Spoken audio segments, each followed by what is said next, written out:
Olá, começa agora a edição de hoje do Tela 1. A pauta é educação. Eu sou Gabriele Bonatti. E eu sou o Lucas Basílio. Vamos aos destaques.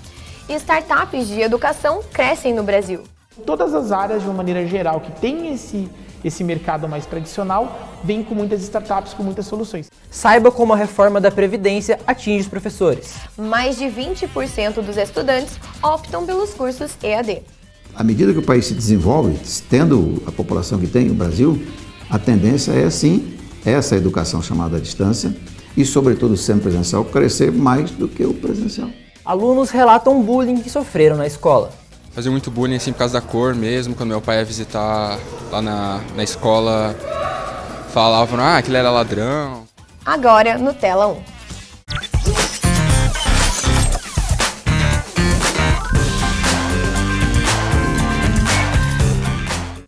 A educação cada vez mais vem usando das novas tecnologias para criar novos modelos de ensino. Pensando nisso, startups vêm se antenando para essas mudanças e oferecendo serviços que auxiliam na educação.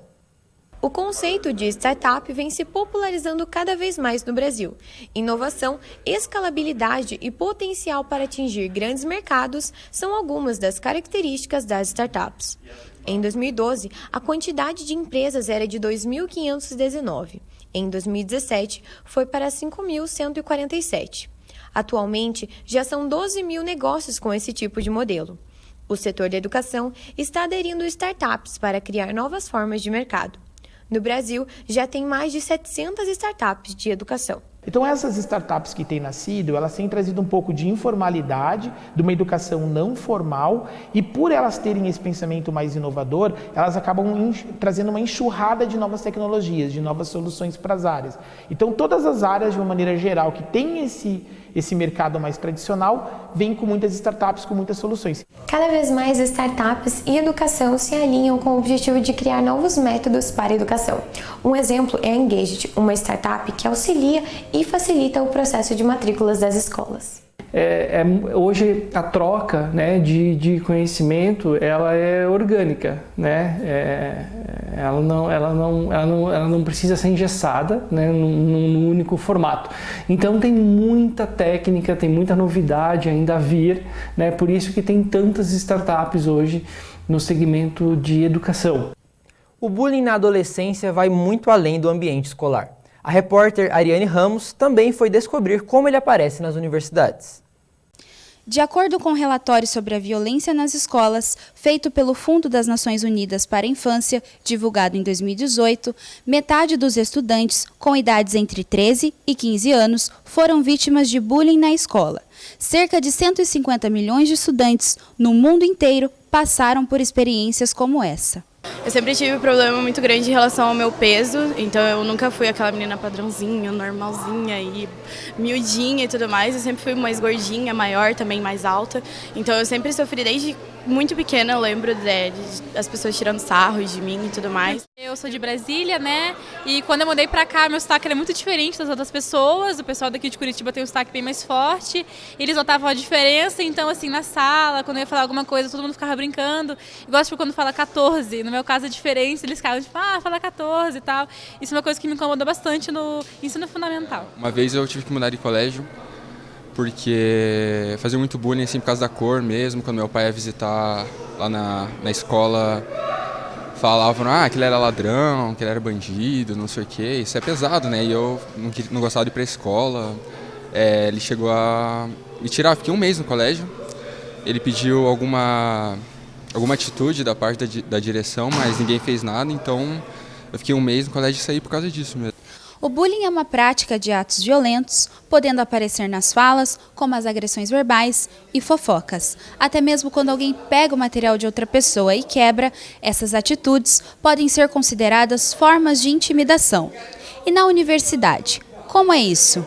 Seria legal a faculdade abordar isso em palestra, ou professores mesmo chegar e falar, porque a gente vê casos que pessoas não se sentem à vontade, com brincadeirinhas que todo mundo acha que é normal e na verdade não é.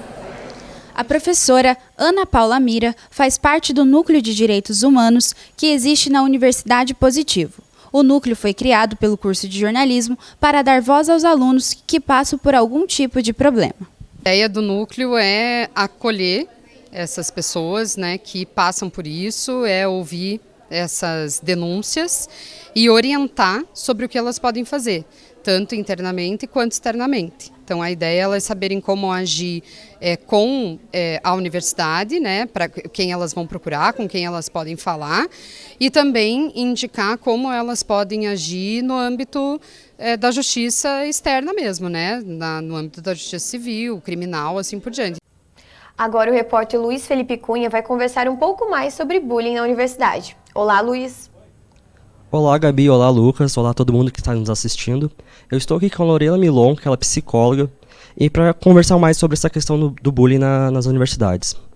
Lorena, uma das místicas que existe é de que o bullying no colégio é mais presente do que nas universidades. Essa mística é real? Sim, há uma redução de cerca de 40% nas universidades, né? E por que dessa redução? Né? Geralmente, quem entra na universidade são alunos que querem investir nos estudos, recebem incentivo à educação ou tiveram uma oportunidade. Né? Então, esses alunos que são mais estudiosos, né, digamos assim, eles não são tão adeptos ao bullying, mas acontece. Né? Ele acontece por assédio também, né, por violência verbal. Então, é preciso denunciar sempre esse tipo de prática. E, Lorena, existe alguma diferença entre o bullying praticado no colégio e na universidade? Então, há uma crescente, né, uma continuidade, na verdade. Né? Aquele que agredia de uma forma verbal ou física, ou até por mesmo, né, um assédio, acontecia na escola, também acontece nas universidades, só que às vezes é mais velado. Não, às vezes não é tão explícito quanto no ensino fundamental, no ensino médio. E, Lorena, qual que é a importância da universidade discutir esse assunto e o que a universidade pode fazer para prevenir esse tipo de situação? Bom, é importante porque o bullying ele pode causar depressão, baixa autoestima, transtornos de ansiedade e que podem durar a vida toda se a pessoa, né, não for amparada, se ela não for acolhida, né, se não for trabalhado isso em terapia, por exemplo. E a escola, né, a universidade, ela pode ajudar sempre fazendo palestras, debates, passando filmes educativos que falem sobre as consequências do bullying e também sempre validar, sempre reconhecer as práticas de combate ao bullying. Então é isso. Lorena, você quer passar alguma informação, algum contato, caso alguém queira te procurar? Se tiver alguma dúvida, tem o meu site, lorenamilon.com.br e o meu telefone 991236888. Ok, muito obrigado, Milena.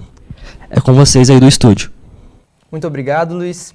Com o avanço da tecnologia nos últimos anos, os celulares se tornaram essenciais na vida das pessoas. Porém, o uso desse aparelho na sala de aula gera várias discussões entre professores e alunos. Acredita-se que no Brasil hoje existem cerca de 230 milhões de smartphones em uso. Os alunos falam que tem facilitado a vida e o dia a dia dentro do ambiente de estudos, principalmente para pesquisas didáticas, mas sempre acaba rolando aquela conferida em outros aplicativos. Eu uso o Instagram, o WhatsApp também, na aula às vezes também, mas geralmente é mais para as pesquisas mesmo. E para ajudar assim na aula, porque tem muitas coisas que os professores falam que às vezes não está muito aprofundado. Então a maioria das pessoas ali na turma mesmo, a gente pesquisa as coisas que os professores estão falando para ajudar na aula. A estudante de design de moda, Letícia, fala sobre a sua experiência na sala de aula com os aparelhos eletrônicos. Na sala de aula eu procuro não usar muito, porque eu acho que é uma falta de respeito com o professor, mas eu tiro bastante foto, entendeu? Então, sempre quando eu posso, eu tô tirando foto para postar no meu Insta do que eu tô fazendo.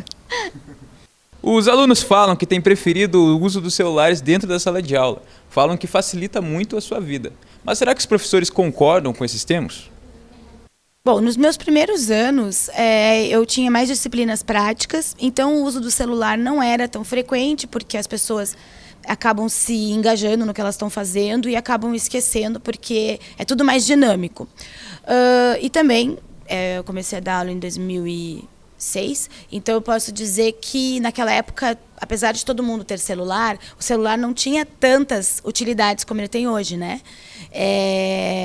Praticamente a gente não tinha quase rede social, não tinha aplicativo, então era bem diferente.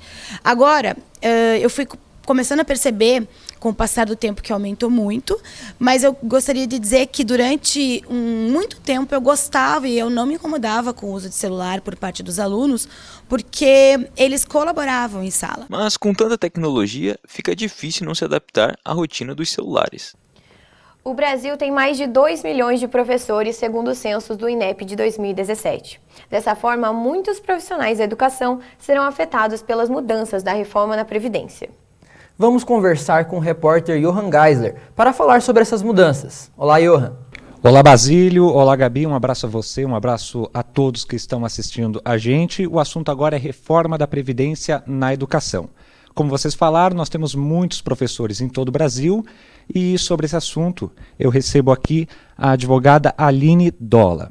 Bom, Aline, primeiramente é bom deixar claro que temos regras diferentes, né, sobre a questão da reforma da Previdência para os professores. Exatamente. A reforma da Previdência ela incluiu tanto profissionais do setor privado quanto profissionais do setor público, não é? Então ela trouxe várias modificações, né? E hoje a gente vai tentar passar para as pessoas um pouquinho mais sobre o que isso mudou para os professores. Bom, então a gente vai focar aqui no setor privado. Nós temos regras diferentes, como eu tinha falado, e quais os professores que podem ser beneficiados com a nova Previdência. O projeto foi aprovado no Congresso recentemente e ele deve ser promulgado, né, nos próximos dias. Quando nós falamos de aposentadoria para o professor, nós pensamos sempre no professor do magistério, né? Então, o professor universitário, por exemplo, ele se enquadra na regra geral. Agora, o professor que tem a diminuição no tempo de aposentadoria, seja em idade ou seja em tempo de contribuição mesmo, é o professor do magistério que exerce suas atividades com educação infantil, ensino fundamental e médio. E quais as regras hoje para os professores se aposentar? Hoje, o professor que não se enquadre nessa situação de magistério, ele precisaria de 35 anos de tempo de contribuição se homem e 30 anos de tempo de contribuição se mulher, não tendo idade mínima. Sendo professor, ele tem a redução de 5 anos no tempo de contribuição. Não tem também idade mínima, então o homem precisaria de 30 anos de tempo de contribuição e a mulher de 25 anos. E com a reforma agora isso muda? Como é que fica a situação? Exatamente. Com a reforma da Previdência, nós teremos as regras definitivas, a inclusão da idade mínima, não é? Então, a aposentadoria do professor será exigido 65 anos de idade para o homem, 62 anos para a mulher, como regra geral, né? Necessitando de 20 anos de tempo de contribuição para homens e 15 anos de tempo de contribuição para mulheres. E para o professor, ele tem a redução dos 5 anos, então, sendo 60 anos para homens, 57 anos para mulheres e 25 anos de tempo de trabalho em magistério. E quem está contribuindo já a partir de agora, pega já essa nova regra? Não, as pessoas que já estão vinculadas na Previdência Social hoje, elas têm as regras de transição. Nós temos 4 regras de transição aí para a aposentadoria por tempo de contribuição, que é especificamente o benefício que nós estamos tratando, que são: a primeira regra de transição é a regra dos pontos. O trabalhador precisa ter somado a sua idade mais seu tempo de contribuição e fechar uma pontuação X. Hoje, para o regime geral, né, então, que é a regra comum, em que os professores que não estão no magistério enquadrariam, seriam 96 pontos para homens e 86 pontos para mulheres. Essa pontuação vai ser aumentada ao longo do tempo, né, até chegar em 105 pontos para homens e 100 pontos para mulheres, tá? No caso do professor, eu começo a pontuação em 91 pontos para homem e 81 pontos para mulheres. E também vai aumentando até chegar em 100 pontos para homens e 92 pontos para mulheres. E, para finalizar, qual seria o conselho que você daria aos professores que ainda não estão totalmente inteirados sobre o assunto da reforma da Previdência? Então, Johan, o conselho, na verdade, para os professores é que eles venham a se inteirar, né? Nós falamos aqui da regra de transição dos pontos, mas ainda nós temos algumas outras regras de transição, como a regra da idade mais tempo de contribuição, então, em que eu tenho que ter uma idade mínima e continuar com o meu tempo de contribuição, e também temos, às vezes, as regras do pedágio, que podem ser melhores, em que eu preciso contribuir, na verdade, com um percentual a mais do tempo que falta para eu me aposentar na data da promulgação da reforma, que está agendada para o dia 12 de novembro amanhã, né? Então, considerando todas essas regras e a abrangência e a diferenciação, na verdade, do que é o professor do regime geral ou o professor do magistério, o conselho é que realmente a pessoa se informe, mas vá atrás dessas regras, porque o benefício deve ser o mais vantajoso possível, né? Então, às vezes eu acabo me desesperando por causa de uma reforma e aceito uma aposentadoria que não vai ser a melhor para mim, né? A gente precisa ter uma mudança de comportamento hoje no Brasil, com o que a gente tem visto na reforma da Previdência, porque como são várias regras, eu não posso mais deixar para me aposentar no último momento, né? Pensar só na minha aposentadoria no último momento. Eu preciso hoje, desde o começo, me precaver e, na verdade, ir pensando no meu futuro, né? Para tentar pegar a melhor regra, para ter um salário melhor, considerando várias regras de cálculo e várias regras de transição. É isso. Muito obrigado pela sua participação. Essa foi a advogada Aline Dola. Nós falamos sobre reforma da Previdência aqui no Tela 1. Eu volto com vocês aí no estúdio. Gabi, Basílio. Muito obrigado, Johan. O ensino à distância ganha cada vez mais força no Brasil com métodos diferentes dos tradicionais. Os cursos em EAD são os mais procurados por terem horários mais flexíveis, deixando o estudante mais livre para trabalhar e estudar. Mas essa tendência ainda divide opiniões entre professores e estudantes. O censo do ensino superior apontou que dos 8 milhões de brasileiros matriculados em faculdades, 21,2% optam pelos cursos de ensino à distância. Esse fenômeno era pouco imaginado 10 anos atrás. À medida que o país se desenvolve, tendo a população que tem o Brasil, a tendência é, sim, essa educação chamada à distância, e, sobretudo, o semipresencial, crescer mais do que o presencial. A educação à distância sempre cresceu, no Brasil em particular, por uma questão de preço, né? Houve uma decisão lá atrás no mercado de colocar o preço da educação à distância abaixo do preço do presencial. O ENAD de 2018 mostrou que mais cursos à distância conquistaram conceito 5 na avaliação do que graduações presenciais. Mas apesar dessa crescente, o EAD ainda é tabu entre alguns alunos. O que você acha de ser aluno presencial e ter matérias EAD? Eu, na verdade, não gosto muito das matérias em EAD, eu não entendo muito o significado, porque eu acho bem pouco proveitoso e eu, particularmente, não aprendo muito com essas matérias. Eu acho que não ajuda muito como aluno presencial, porque o que faz muita falta para mim é ter o professor na presença para tirar uma dúvida com você, né? Olha, eu particularmente não gosto, porque eu vim para o presencial porque eu sei realmente das minhas capacidades. Eu consigo aprender muito melhor quando eu tenho um professor em sala, quando eu posso levantar a mão, já falar direto, ter uma conversa, e no EAD não é possível. Mesmo com essas barreiras por parte de alguns, há aqueles que enxergam oportunidades nesse novo modelo de ensino. Para mim foi uma oportunidade de fazer esse curso, podendo conciliar com as outras atividades que eu tenho no dia a dia. Se fosse para eu fazer um curso presencial, talvez fosse mais difícil de conseguir fazer essa conciliação. O Tela 1 de hoje fica por aqui. Até mais. Tchau, tchau. Muito obrigado pela sua atenção. Até a próxima. Tchau, tchau.